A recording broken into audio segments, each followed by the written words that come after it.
hojik tawrije exploring Manipur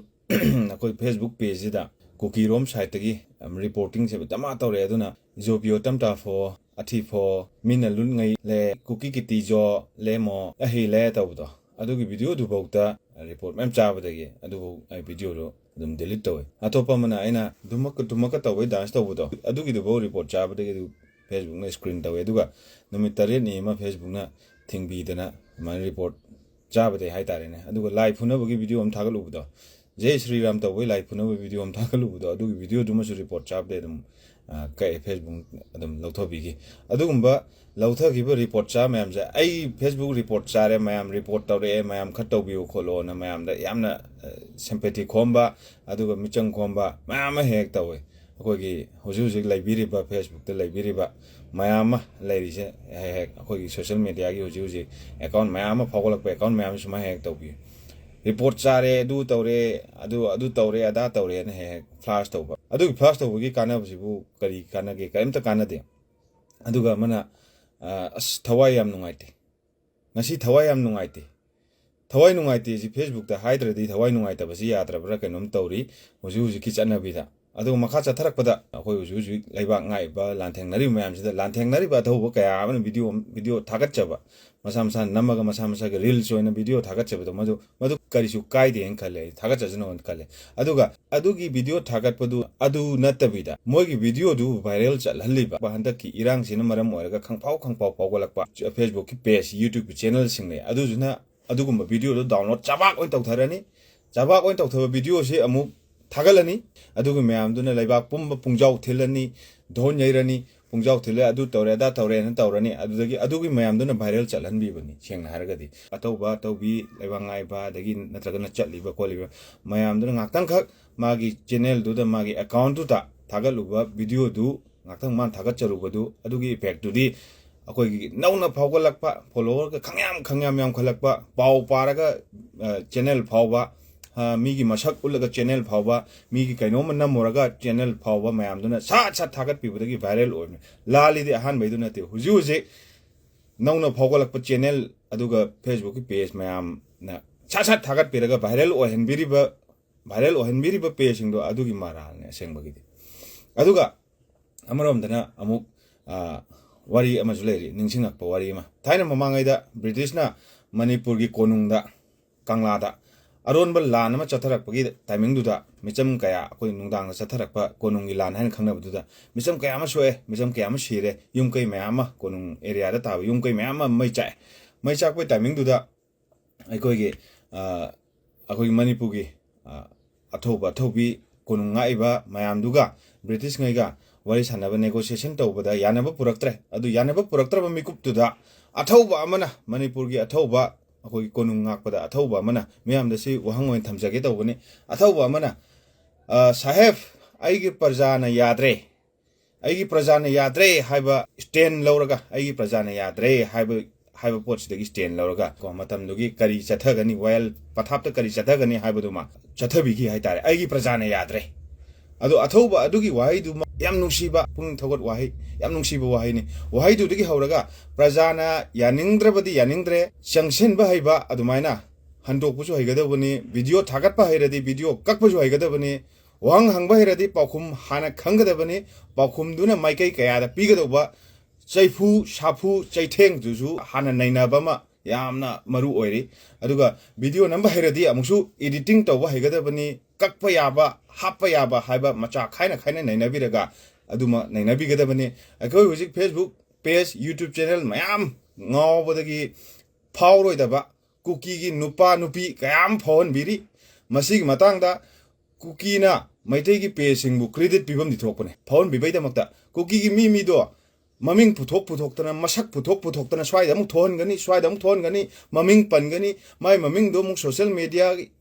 gi cham jaba user mayam amna mai maming do thigani ma famous oini sine khoina hojik tawriba trending se mayam pumana hana masak khangamdaba cookie gi mi mayama nupa ro nupi oro mayama maya akoi da ju aware or asi hardi ma sumai ngang buduni ne adu sungpu puthok ta bida ngang ba kayam lai tar ju maming pan da bida dungang mi loi khang ngak tani hai tare atopa angle amadagi yengbadadi huji exploring Manipur haiba channel jina hoji ngangjariba hoji haijariba je atopa angle amadagi yengbada asimaksu hainingai oiba hainingai oidraba wafam mane haitare masi mingonde advice people in tokani mingonde advice people jimak exploring Manipur gidi yam talle hainade adubu subscriber yamba channel aduga follower yamba channel tamam legre agi si exploring Manipur di hen ba tamam legre haitare exploring Manipur ngarang nan kanta chabe ngang badagi mayam nungsi bi dana follow ga to bi dana 100k ga yobi dana to gi wane 100k yogo channel na te maram di kai gino asi channel se thoi je ai gatang sum hanjan uba ai gatang sum chakat ngang ba ngak tani aduna masi channel jima aigi huji exploring Manipur haiba page adu YouTube channel YouTube da lei du sumi ke shu yam je dune aduna yambam ju thok ta bai tar wari khara liba aduga ai khatang sum tho leiba aduna kari bu follow yam ni adumai tawdana adubu subscriber yam leiriba channel page sing je ko khara kajek henjilakpa mi yawdagi sigi live se thoi maki tawreine adubu atopa angle amadagi di aina ngangi jisu adum lali haina puduni aduna adugi wakhandudi samto uyam nate adubu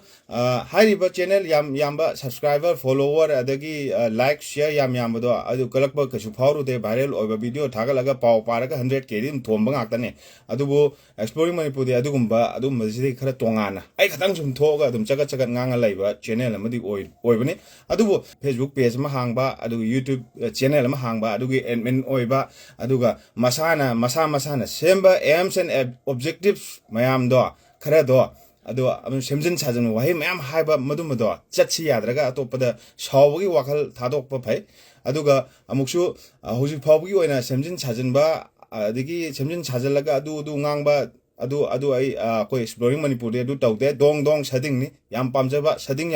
exploring Manipur ni matung da oini oirodi khangni hoji bogi oina di dong setting da adum setting tak ni kaphoi je aduna ahan di oiraga ko angang machagi page man channel yam lairi page yam lairi ado khitang tawbuga haidok ki khangni akoi mada haidok ki khangni akoi mada nang haidok ki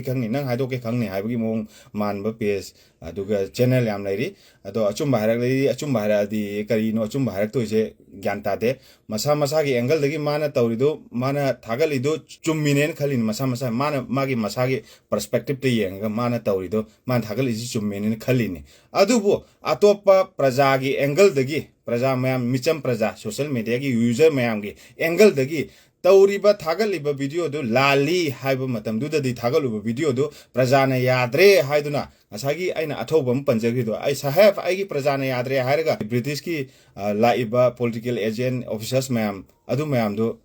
chairak pi gi do aigi prajana yadre har chairak pi do adu mai tawduna hojik thagaliba video mayam do prajana yadre haide kakpasu heigadabani delete tawbusu heigadabani matam khargi mamanga video masu jagi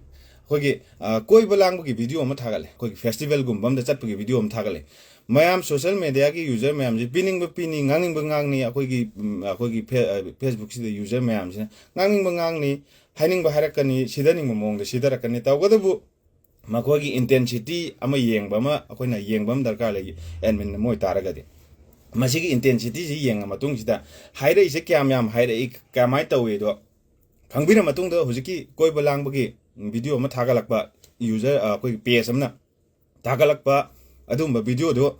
video se hujik matang chana de ka o hain praja mayam akoi social media gi netizen hai ko netizen mayam sina ka o haibaje sigije sungta ta da ngai atopa anoba video mamuk semaga sengtok saba haina atopa video mamuk semaga aina sumai thagat khiba video do aina sumai koiba chatpagi langba chatpagi thagat chaba video do misi mina yawi khangda dana thagalubani madu do lale na hai Facebook si da pairiba user adagi Facebook ki page pairiba admin mayam punama delete ki option sung yaw da bai mong da ko aina tawgi do lale hairaga video hane du jun thamba ojiki lale habe video ji mung viral chatpa hane ji mung viral chatpa view di animak thomai mong du da video do thagalaga ai paisa kyam phangni adu video do thagalaga share kyam phangni ai gi follow kyam phangni ai gi attention kamai draw tawni habe gi wakhan adum lairabagi mong da admin ngai jen mai leibirabra natragana sigum ethics yaw da ba sentiment khang da ba page channel singna pick thalaba kogi social media ma amadi oiri hoji che